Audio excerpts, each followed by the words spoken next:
Բարև ձեզ Արարաթերուստաընկերության եթերում շտապ օգնություն հաղորդաշարն է, հիշեցնեմ, որ մենք խոսում ենք ամենակարևորի մարդու առողջության մասին, հարգելի հեռուստադիտողներ, եւ մեր հաղորդմանը ձեր հարցերով կարող եք մասնակցել ինքներդ զանգահարելով ձեզ շատ լավ ծանոթ 548934 հեռախոսահամարով կամ գրելով մեր էլեկտրոնային փոստին շտապ օգնություն շնիկ arad@tv.am-ը մեր էլեկտրոնային փոստի հասցեն։ Այսօր խոսելու ենք մի հետաքրքիր թեմայի մասին, որ կարծում եմ ավելի շատ կհետաքրքրի կանանց, սակայն տեղին է, որ տղամարդիկ նույնպես լսեն այս մասին, հատկապես հայ տղամարդիկ, ովքեր ունեն ճարպային ավելորդ կուտակումներ իրենց օրգանիզմում, մարմնի այս կամ այն մասում, կարծում եմ շատ հայտնի մասերում, եւ մեր թեման է լինելու լիպոսակցիան, սա ճարպերից, ավելորդ ճարպերից ազատվելու տարբերակ է, այն մեզ համար կբացահայտի պլաստիկ վիրաբույժ Կարեն Պետրոսյանը, բայց մինչ հարցազրույցը փոքր ծանոթություն։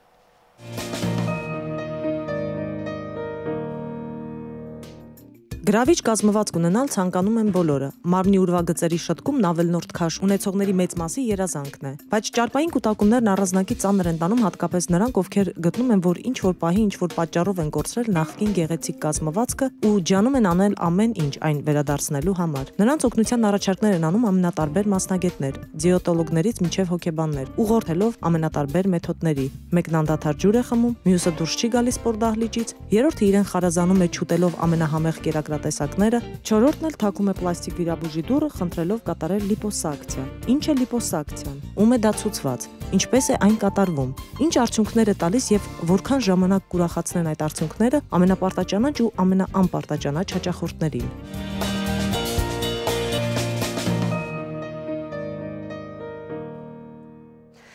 Եվ այսպես շտապ օգնության տաղավարում այսօր պլաստիկ վիրաբույժ բժշկական գիտությունների թեկնածու Երևանի Մխիթար Հերացու անվան բժշկական համալսարանի դասախոս Կարեն Պետրոսյանն է եւ մենք խոսում ենք լիպոսակցիայի մասին, հարգելի հեռուստադիտողներ, եթե դուք ունեք հարցեր զանգահարեք 54 89 34 հեռախոսահամարով։ Բարև ձեզ բժիշկ։ Շատ շնորհակալ եմ, որ ժամանակ տրամադրեցիք եւ եկաք մեր հաղորդաշարին հյուր։ Ես կարդացի, որ լիպոսակցիան համարվում է աշխարհում ամենահաճախ կատարվող վիրահատական միջամտություններից մեկը, դա այդպես է նաև Հայաստանում։ Այո, դա այդպես է, Հայաստանը մի փոքր զիջում է այդ հարցով, Հայաստանում առաջինը քթի պլաստիկան է, լինոպլաստիկան է,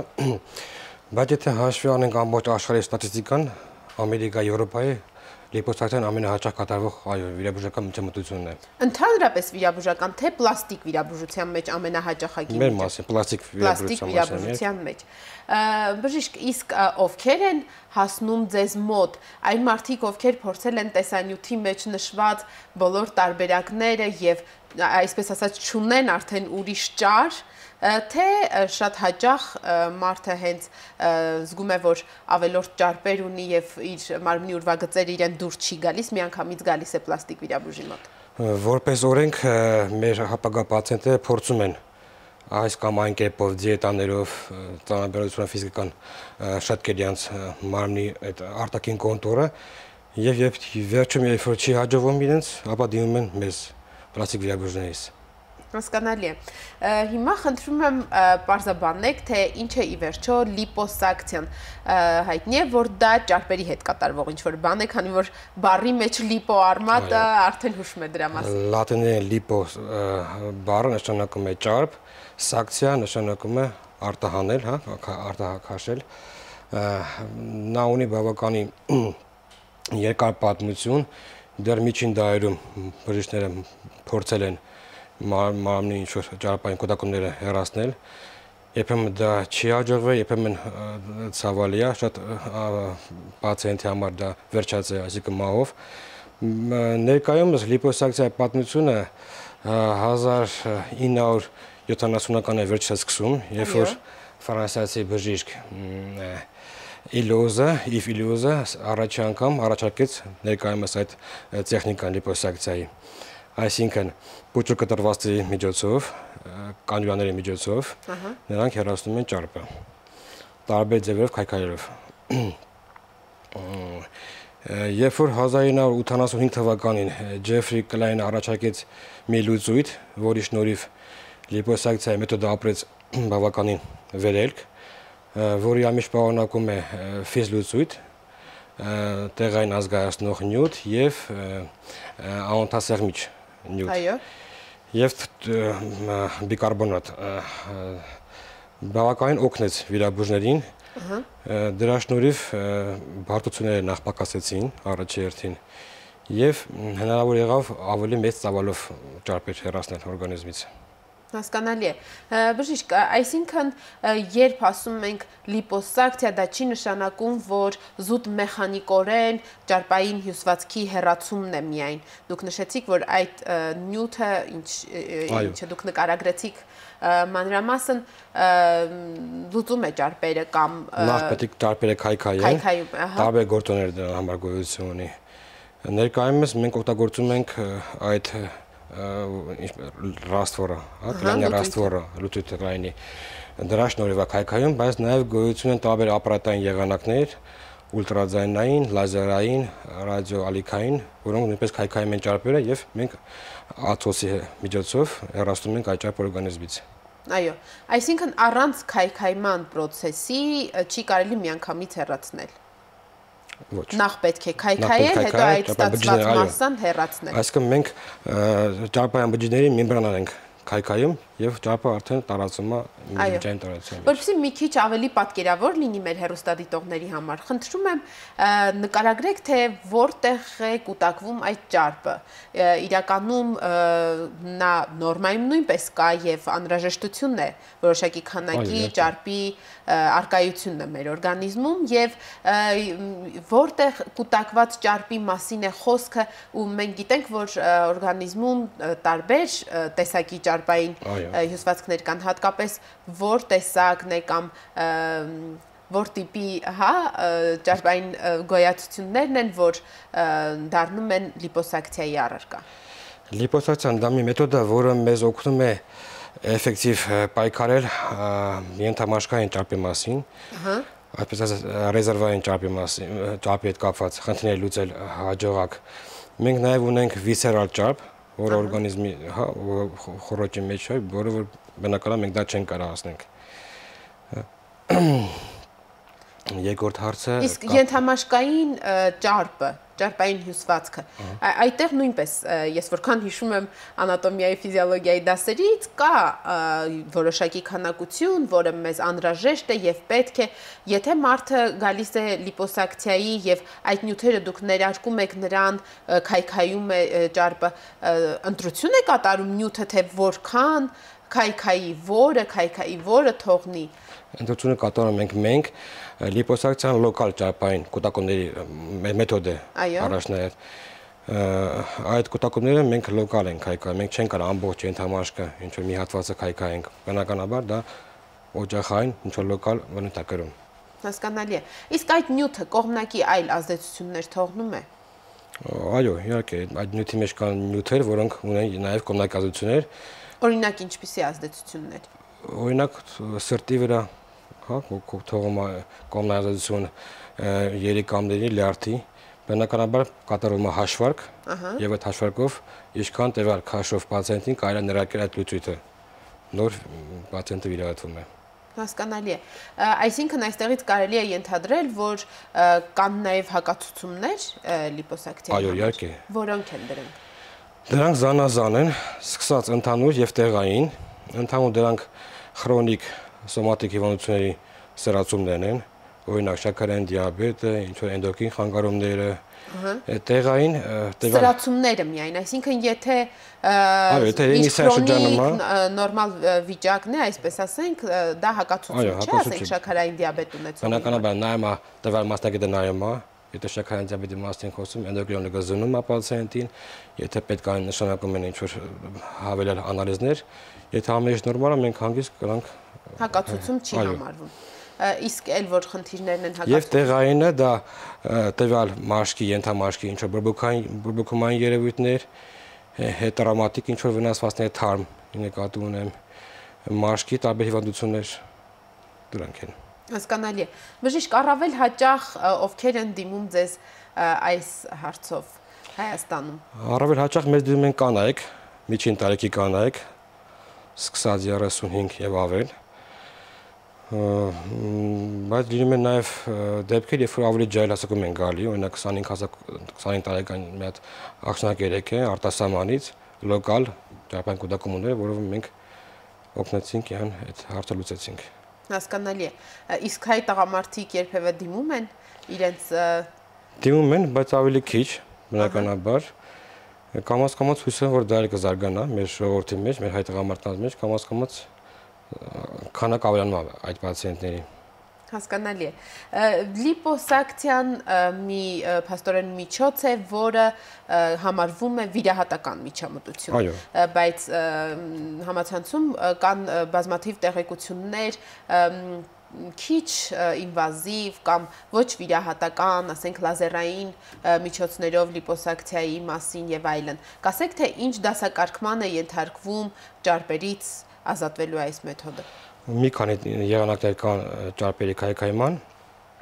ինչպես նշեցի, առաջինը դա մեխանիկական է, տրադիցիոն մեր, երկրորդը դա ուլտրաձայնային, լազերային, վիբրացիոն, որը էլի մեխանիկական է համարվում, եւ ռադիոալիքային։ Ես խնդրում եմ մանրամասն յուրաքանչյուրին անդրադառնանք։ Մեխանիկականը արդեն պատկերացրի, որ այո, դա որ այդ նյութը ներարկում են քայքայումները, ադիպոցիտները եւ մենք արդեն արտաբերում ենք այդ ճարպային զանգվածը։ Ուլտրաձայնայինը մոտավորապես նույն բանն է կատարվում, բայց մենք քայքայում ենք ճարպային բջիջները ուլտրաձայնի ալիքային միջոցով։ Իսկ ինչպես է կատարվում ընտրությունը։ Դա նշանակություն ունի, թե որ մարմնի որ հատվածում կուտակված ավելորդ ճարպային հյուսվածքի մասին է խոսքը գնում, թե ընտրությունը կարող է կատարել պացիենտը առանց որևէ։ Ընտրությունը կատարում է պացիենտի եւ բժիշկի հետ միասնաբար, հա։ Եթե մենք ունենք, այսինքն ապարատային մեթոդ, բնականաբար մենք դիմում ենք ապարատի, ոչ թե մեխանիկական, որ ավելի հին է։ Բնականաբար ժամանակից բժշկության մեջ ապարատային մեթոդները ավելի շատ են կիրառվում։ Այո, այսինքն օրինակ ուլտրաձայնային։ Ուլտրաձայնը, լազերը եւ այլ, ռադիո։ Ուլտրաձայնայինի միջոցով հնարավոր է որ ճարպերից ազատվել։ Կոնտուրային պլաստիկա, ենթամաշկային ճարպի մաստիկոզում, բոլոր հատվածներում, բոլոր զոնաներում։ Բոլոր։ Այո։ Լազերայինը։ Լազերայինը ունի իրեն արդեն մի քիչ պետք է զգուշ վերաբերել, քանի որ նա շատ հաճախ առաջացնում է այրվածներ։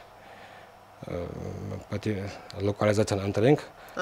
կենտրոնական անոթներից, մագիստրալ անոթներից հեռու, որ մենք չունենանք խնդիր, կամ վիսրալ անոթներից հեռու, որ չունենանք խնդիր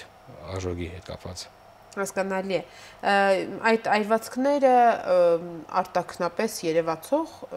կան նաև արտաքնապես, երբ որ լազերային լուծը մաշկի մոտ է գնում բնական կայրի մաշկը, եւ կա ներքին, որը որ մենք չենք տեսնում, բայց դա մենք զգում ենք պացիենտի վիճակից։ Այո, լազերայինը համարվում է ավելի նոր մեթոդ, քան ուլտրաձայնայինը, թե դրանք զուգահեռ գնացող։ Այո, ավելի նոր մեթոդ է համարվում։ Հայաստանում հնարավոր է։ Հնարավոր է։ Վիբրացիոնը։ Վիբրացիոնը նույնպես ապարատային մեթոդ է, որը կարճ ամպլիտուդաներով շարժումների միջոցով մտցնում ենք էլի կանյուլան, որը քայքայում է ճարպային բջիջների պատը եւ մենք արտահայտում ենք այդ զանգվածը։ Հարց հեռուստադիտողից, իդեպ, որը հենց վիբրացիոն մեթոդին է վերաբերում։ Փաստորեն մեզ շատ ուշադիր հետևում են։ Հեռուստադիտողը գրում է, խնդրում եմ ասեք, այն սարքերը, որ շատ հաճախ գովազդվում են հեռուստացույցով, որոնք վիբրացիա են առաջացնում եւ նշվում է գովազդի մեջ, որ դա կարող է շատ արագ, կարճ ժամանակահատվածում նիհարեցնել եւ այլն, դուք ճիշտ եք համարում դրանց կիրառությունը եւ արդյոք դա նման է ձեր նշած վիբրացիոն մեթոդով լիպոսակցիային։ Ոչ, այնքան նման չէ, դրանք տարբեր բաներ են։ Մեր պարագայում մենք անում ենք փոճը կտրված, մտցնում ենք կանյուլա, այդ կանյուլան քայքայում է այդ ճարպային շերտը եւ մենք հեռացնում ենք։ Իսկ այդ ապարատները արտաքինից կպցնվում են, նրանք քայքայում են, էլի այդ շարժումների հաշվին քայքայում են ճարպային բջիջները եւ իրանք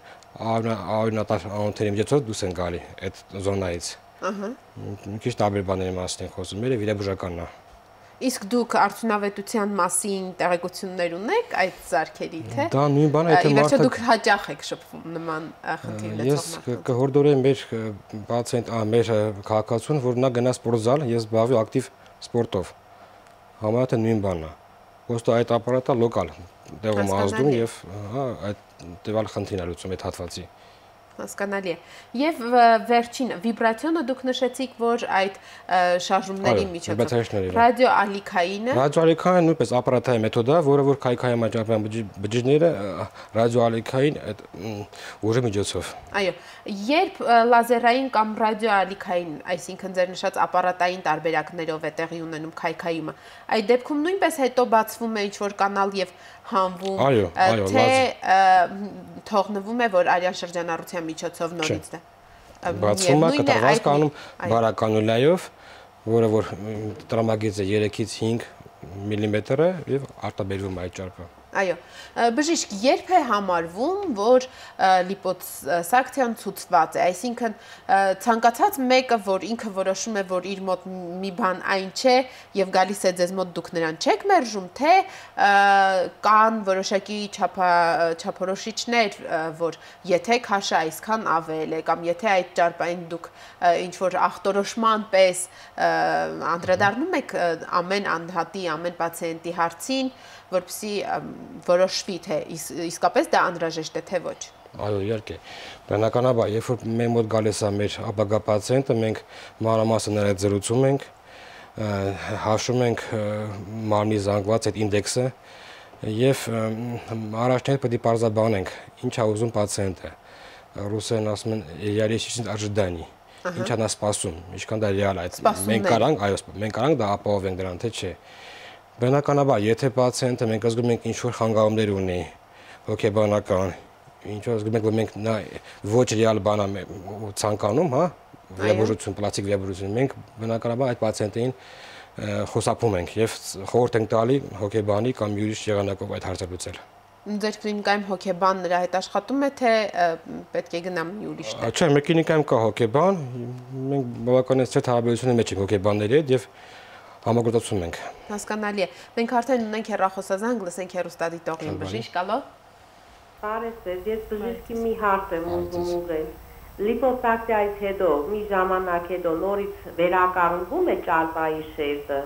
Ես գիտեմ, որ արել եմ, բայց նորից նույն ձևով արտահայտվում է ճարպերը։ Իմ հարցը այդքանը, շնորհակալություն։ Շնորհակալություն, իդեպ հեռուստադիտողը տվեց իմ հարցերից մեկը։ Ասեմ, որ մեծ մարդու մոտ ճարպային բջիջների քանակը սահմանափակ է, ֆիքսված է արդեն։ Նրանք չեն ավելանում կյանքի ընթացքում։ Որ տարիքից հետո։ Զարգացման 17-20։ Այո։ Այո։ Այսինքն մեկ անգամ անելուց հետո հնարավոր է կարիք չլինի։ Հիմա դա անդառնամ։ Եթե մենք տվյալ զոնայում հեռացնում ենք ճարպային բջիջների քանակը, ապա այդ բջիջները չեն ավելանա։ Մենակ եղածները կարան մեծանան չափսերով։ Այո։ Դա է ամբողջ խնդիրը։ Դա մենք անպայման պացիենտին ասում ենք, եթե դուք կրել եք լիպոսակցիա, տարել եք լիպոսակցիա, անպայման պետք է հետագայում ամբողջ կյանքի ընթացքում պահեք այդ ֆիզիկական ակտիվությունը պահեք, բնականաբար հետևեք ձեր քաշին, որ տվյալ հատվածում չկուտակվի նորից ճարպը, այսինքն բջիջները չմեծանան, այսինքն չափսերով։ Այսինքն դա հնարավոր է, որ կրկնվի եւ հեռուստադիտողը ճիշտ է նկատել, որ մի քանի տարի հետո ոչ ճիշտ բայրու դեպքում, հա, պացիենտը կարող է կրկնվի։ Այո, մենք թե ինչպես պետք է պացիենտը իրեն պահի այդ միջամտությունից հետո կրկին կանդրադառնանք վերջում, որպեսզի ավելի տպավորիչ լինի։ Այստեղ նույնպես ստացել ենք հարց, հեռուստադիտողը գրում է, խնդրում եմ ասեք, լիպոսակցիայի միջոցով հնարավոր է ազատվել հղիությունից, ծննդաբերությունից հետո մնացած փորից։ Որպես օրենք հղիության ժամանակ մենք պացիենտը ունենում են բավականին լայնացում, հա, որովհետեւ առաջ է պատի մաշկի, եւ հետագայում դա լիպոսակցիան էֆեկտիվ չի լինում։ Լիպոսակցիան կատարվում է այն ժամանակ, երբ որ մենք ունենք էլաստիկ մաշկ։ Այո։ Որ մաշկը համաչափ կրճատվի, մենք ունենք լավ էֆեկտ։ Բնականաբար այդ դեպքում մենք դիմում ենք վիրատության, որը կոչվում է աբդոմինոպլաստիկա, որը կտրված է կատարվում բավականին մեծ եւ հեռացում է այդ մաշկը, ենթամաշկը եւ մկանները կորեկցիային արվում։ Հասկանալի է։ Եվ դա նույնպես հնարավոր է, որ էլի կրկնվի, ասենք հաջորդ հղիությունից հետո։ Այո, հղիությունը, բնությունը, գրավիտացիայի ուժերը միշտ ազդում են։ Բնականաբար, եթե այդպես բան լինի, մենք ունենք դեֆորմացիա։ Կարող է պետք է մի քանի տարի հետո նույնպես շտկել։ Մաքսիմումը քանի անգամ կարող է մեկ մարդը ենթարկվել լիպոսակցիայի։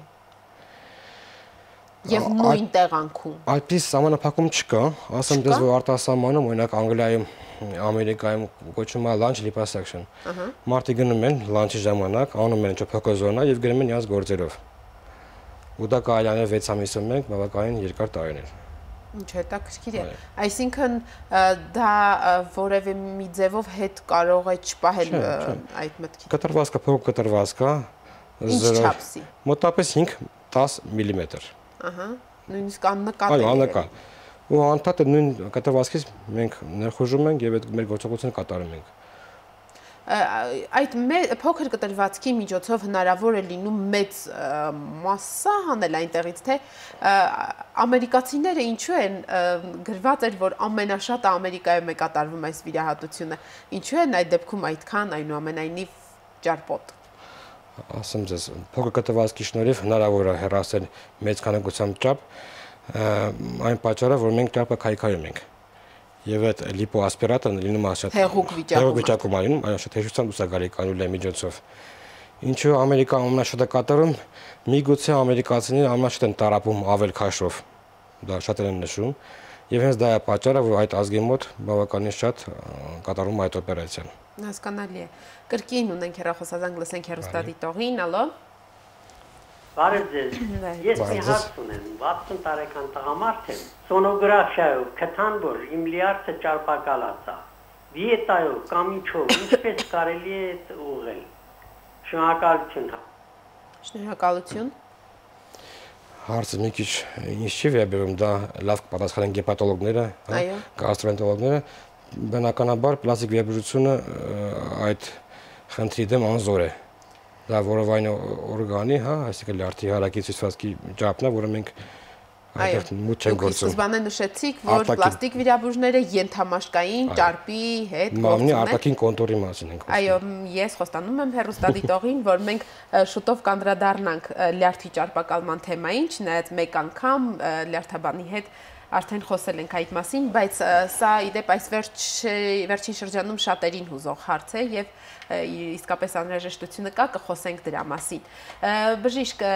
ես ընթերցեմ նաեւ երկրորդ հարցը, որ մենք ստացել ենք էլեկտրոնային փոստով, հեղինակը գրում է, խնդրում եմ ասեք, ես ունեմ վահանաձև գեղձի հետ կապված խնդիր եւ գեր եմ, այս դեպքում կարելի է դիմել լիպոսակցիայի մեթոդին։ Ես արդեն նշեցի, որ լիպոսակցիան կիրառվում է լոկալ ճարպակալման ժամանակ։ Եթե տվյալ պացիենտկայի մոտ լոկալ, այսինքն տեղային։ Տեղային։ Հատկապես որ տեղերում, ասենք, որովայնի հատվածը արդեն ամենատարածվածը դա ազերի արտաքին մակերեսն է, գալեֆեն, որովայնի առաջային պատը, ֆլանկերը, ազրերը, բազուկները, տապետ եղել կանեն։ Այո։ Դեմքի վրա նույնպես։ Դեմքի վրա, երկրորդային կզակը, վտայիշին պատբարոդակը, շոկի այտերը, այն զոնաները, որոնք մենք շատ հաճախ անում ենք։ Կան մարդիկ, որ գնում են իրենց թշեր այտերը մեծացնելու, կան որ փոքրացնում են։ Եվ եթե նա ունի վահանաձև Եթե նա ունի վահանաձև խնդիր, անպայման պետք է նախ զնվի տվյալ մասնագետի կողմից, այսինքն էնդոկրինոլոգի կողմից, շտկվի այդ խնդիրը, եւ եթե մասնագետը ասում է, որ չկա կապացություն մեր օպերացիայի, մենք կկատարենք սիրով այդ միջամտությունը։ Հասկանալի է։ Իսկ լիպոսակցիայի որ տարիքից սկսած կարող են մարդիկ դիմել։ Իմ փորձով ասեմ, ամենաջայլ պացիենտկան 22 տարեկան էր։ Իսկ հնարավոր է ավելի վաղ տարիքում, եթե անհրաժեշտություն լինի։ Վաղ ցանկալի չի, որտեվ դեռ գնում է զարգացում, ճարպային հյուսվածքները ձևավորվում, այո։ Ցանկալի է ավարտվի այդ աճը նոր։ Հասկանալի է։ Բժիշկ, խնդրում եմ ասեք նաև, թե լիպոսակցիայի դեպքում վիրահատությունը ընդհանրապես ինչ է իրենից ներկայացնում, դա ընդհանուր անզգայացմամբ տեղի ունեցող վիրահատություն է, թե ոչ, մեզ մոտ նույնպես մի քանի րոպե է տևում եւ մարդը կարող է վեր կենալ վիրահատությունից հետո գնալ աշխատանքի, վիրահատության մանրամասները մի քիչ ներկայացրեք։ Նախ դա կախված է ծավալից, եթե մենք ունենք փոքր ինչ-որ ճարպային կուտակում, ինչ-որ մի լոկալ մասում, բնականաբար մենք հորդորում ենք պացիենտկային անել տեղային ազգայնացման տակ,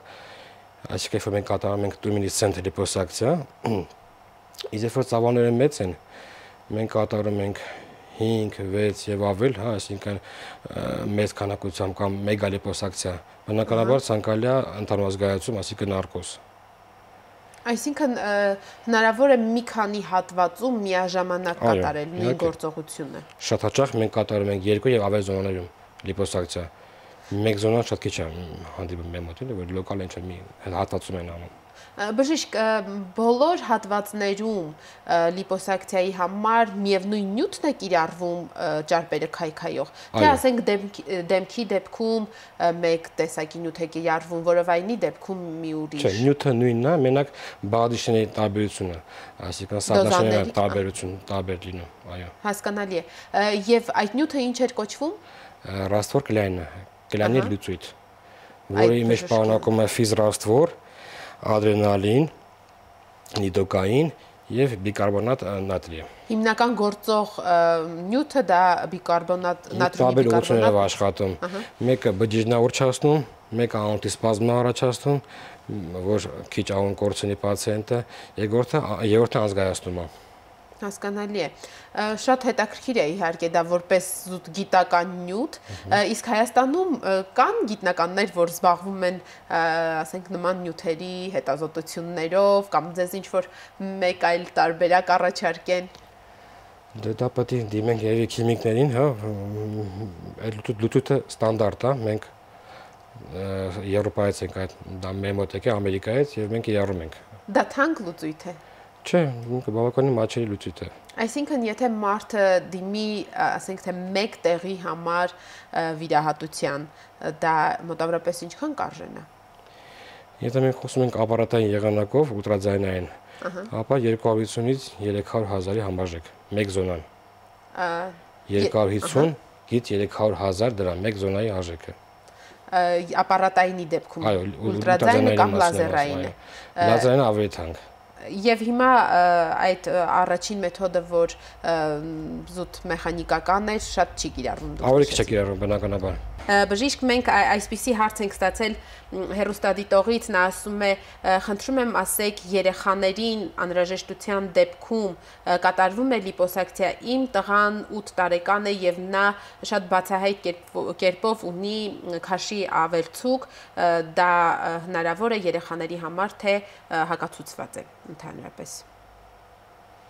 Երեխաների մոտ, մանավանդ 8 տարեկան երեխայի մոտ այդ մեթոդը էֆեկտիվ չէ, բնականաբար հակացուցված է։ Ես խորհուրդ կտայի տվյալ կնոջը դիմել մանկաբուժին, նաև էնդոկրինոլոգին, որպես հարցը լուծել, ինչ որ մի խնդիր կա, որ երեխան 8 տարեկան հասակում բավականին գեր է։ Լիպոսակցիան բացառվում է։ Բացառվում է։ Հասկանալի է։ Խնդրում եմ, մենք վիրահատության մասին խոսելուց չասացինք, թե սովորաբար ինչքան է տևում այդ միջամտությունը այստեղ, եթե կատարում եք։ Տևողությունը կախված է ծավալից նույնպես, մի քանի կես ժամ մինիմալ է, մինչև մի քանի ժամ։ Եթե մենք անում ենք մեծ ծավալի լիպոսակցիա, մեգալիպոսակցիա, 4-5 ժամ կարող է տևի։ Հասկանալի է։ Եվ անպայման խոսենք նաև մարդկանց պահելաձևի մասին, իրենց, թե ինչ պետք է իմանան նրանք, նախ վիրահատության գնալուց առաջ, որպեսզի պատրաստ լինեն այդ վիրահատությանը, կան ինչ-որ կանոններ, որ նրանք պետք է իմանան եւ վիրահատությունից հետո արդեն։ Այո, բնականաբար, ինչպես բոլոր վիրահատություններից առաջ, տվյալ պացիենտը մենք զնում ենք, նա հանձնում է անալիզները, պատրաստում ենք օպերացիային։ Եթե մարդը ծխող է, մենք խորհուրդ ենք տալի, որ նա գոնե 7 օր օպերացիայից առաջ հրաժարվի ծխողից, որը շատ կարևոր է, որտեղ նիկոտինը առաջացնում է պերիֆերիկ անոթների սպազմ եւ սնուցման խանգարումներ կարող լինեն։ Այո։ Իսկ հետո օպերացիոն շրջանում պացիենտը նույնպես մի քանի կանոններ կան, որ պետք է դրանք պահպանեն։ Առաջինը տվյալ պացիենտը կրում է կոմպրեսիոն ներքնազգեստ։ Այո։ Այսինքն սեղմող հագուստ է, որի շնորհիվ մենք ունենում ենք մեր էֆեկտիվ ամրապնդում, այսինքն կրճատվում է մաշկը, լավանում է լիմֆահատուկը, այսինքն մի քանի բան կա, որ մենք օգնում է մեզ։ Այո։ Եվ մի քանի դեղորայ կա, որ նախամում է։ Եվ ինչ դեղեր են դրանք։ Ֆիզիկալ ակտիվության սահմանափակում պետք է լինի անպայման։ Այո։ Այո, մարդ չի կարա մենք անենք, նա գնա սկսի ինչ որ գործով զբաղվի կամ գնա սպորտզալ մի անգամից ցանկալի չի, որտեվ առաջի մի քանի օր աճուցված է լինում այդ զոնան, բնականաբար լինում են գեմատոմաներ, հա, եւ աճուսներ, որոնք պետք է անցնեն, որ մարդը անցնի։ Քանի օր պետք է նա ֆիզիկապես պասիվ լինի։ Մեկ շաբաթից 14 օր ենք մենք որպես օրենք, հա, այդ սահմանափակում, բայց լինում այնպես եւ մարդիկ 7-րդ օրն հանգիստ գնում են գործի արդեն, իրենց ավերա կյանքի վերադառնում։ Իսկ սննդի մյուս, ասենք, եթե այսինչ մասնագետն է գուցե աշխատանքի չպետք է գնա, ասենք թե նա անընդհատ նստած է աշխատում կամ չգիտեմ, կանգնած է անընդհատ իր գործը, կան նման սահմանափակումներ եւ ինչ ուտի, ինչ չուտի։ Ծանր ակտիվ ֆիզիկալ աշխատանք չլինի, մենք սա ամեն ինչ այդպես սահմանափակում չունենք, կարելի է։ Հասկանալի է։ Ուտելու հետ կապված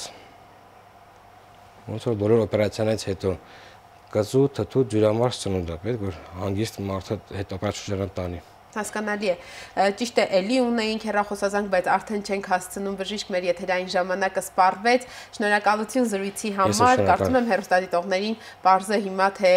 ինչ է լիպոսակցիան։ Հարգելի հեռուստադիտողներ, հիշեցնեմ, որ այսօր մեր տաղավարում էր պլաստիկ վիրաբույժ բժշկական գիտությունների թեկնածու Կարեն Պետրոսյանը եւ մենք խոսում էինք լիպոսակցիայի մասին։ Փաստորեն սա միջամտություն է, որը թույլ է տալիս ազատվել անցանկալի ճարպերից եւ ընդգծել մարդու մարմնի ճիշտ ուրվագծերը, բայց իհարկե վիրահատությունից հետո կան բաներ, որ մարդը պետք է հիշի։ Նախ հնարավոր է, որ դա որոշ ժամանակ հետո կրկնվի եւ երկրորդը, որպեսզի դա լինի ուշ եւ ավելորդ բարդություններ չլինեն, վիրահատությունից հետո պետք է անպայման վիրահատվածը սեղմող ներքնազգեստ հագնի, ընդունի այն դեղերը, որ նշանակել է այո, 1 ամիս շարունակ, այն դեղերը, որ նշանակել է նրան վիրաբույժը, 1-ից 14 օր ֆիզիկական ակտիվությունը պետք է նվազեցնի, որպեսզի հանկարծ այլ բարդություններ չառաջանան։ Սա մեր այսօրվա համար նախատեսած ամբողջ թողարկումն էր, կհանդիպենք վաղը նույն ժամին, վաղը մենք խոսելու ենք տուբերկուլյոզի մասին, որովհետև տուբերկուլյոզի համաշխարհային օրն է, մինչ հանդիպում, առողջ եղեք։